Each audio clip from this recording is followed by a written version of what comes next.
Blackberry, the word that has been forgotten, blotted out and left behind, but still cherished. Blackberry was never made to compete with the likes of Android or iPhones, and by Blackberry I mean the original Blackberry, not the one that is running Android. It has been made not for all but for few targeted audience that wants work to be done without any distractions like fancy apps, games or so on. Blackberry has sold its manufacturing rights to the company called TCL. So in this video, let's cherish one of the best phones that Blackberry offered, the Passport.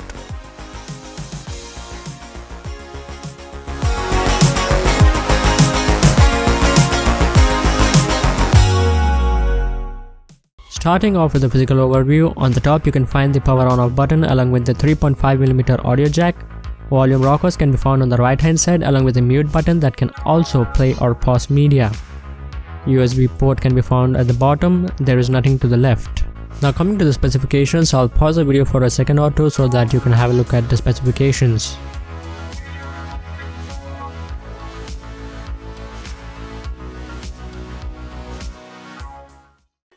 Now starting off with the display. Now this is quite unusual here, as you can see that the phone is very oddly made. It is squarish, not rectangular, which clearly makes it a two-handed phone unless you have the hands like of the.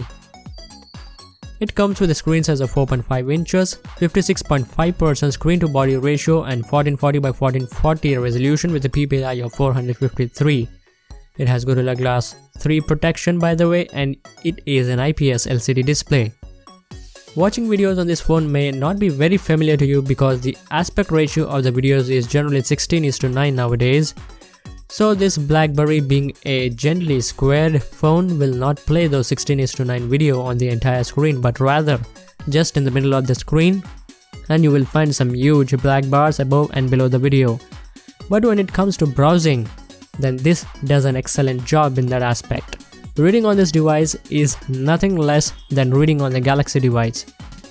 Those 453 pixels does really come into the play here. The words are sharp and clear. Reading is a joy on this device.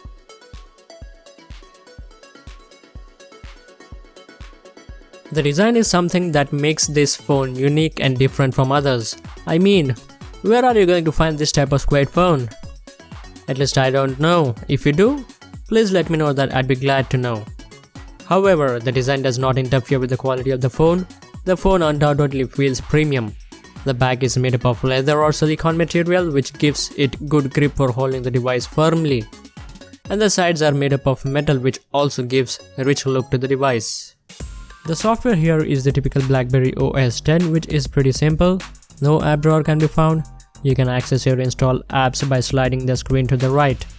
And when you go to the very left, you will find the Blackberry Hub, which will include all your notifications, including all the mails, messages, calls, social media notifications.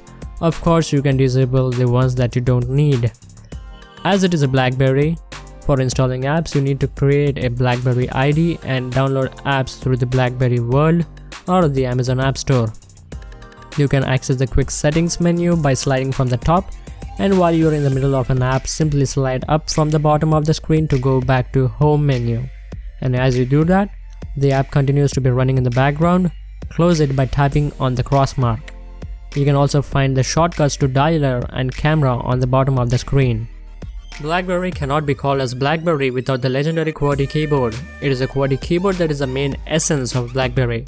Tapping on this device feels awesome, the buttons are tactile, and the tapping experience you get on this device cannot be found on others, period. The keyboard has 3 rows that consist of 28 buttons with a space bar, but where are the number pads? For that, when you start typing, you will get a capacitive keyboard on the screen for number pads and other symbols. So you will have to keep switching between the physical and the capacitive keyboard. Now that shouldn't be an issue. It comes with a huge 3450 mAh non-removable battery which performs brilliantly, no complaints in that regard. Of course, a Blackberry user will rarely game on his or her device, so there is a lot of juice left. It will easily last you the entire working day. So folks, if you're looking forward to get a Blackberry, then this is the one I will recommend. If form factor is not an issue for you, other than that, it's a great phone. Now do remember guys, it's an industrial and business centric phone meant only for productivity like mails, messages, video calling and few other things. If you consider gaming, customization, or if you look forward to install some fancy apps, then don't get this one, this is not for you. It's 2017 and you can still find a handful of people using Blackberry. Now why is that?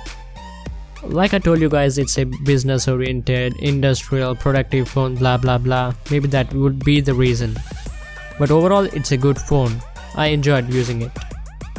Also, the security patches are regularly updated. Security, privacy, privilege. So folks, that was it for the video. If you liked the video, make sure you hit that like button as it will encourage me to do more and more better. And of course, subscribe to my channel if you haven't already. With that being said, I'm TechTuber and I'm signing out. And I'll see you guys in my next video. You guys have a great day.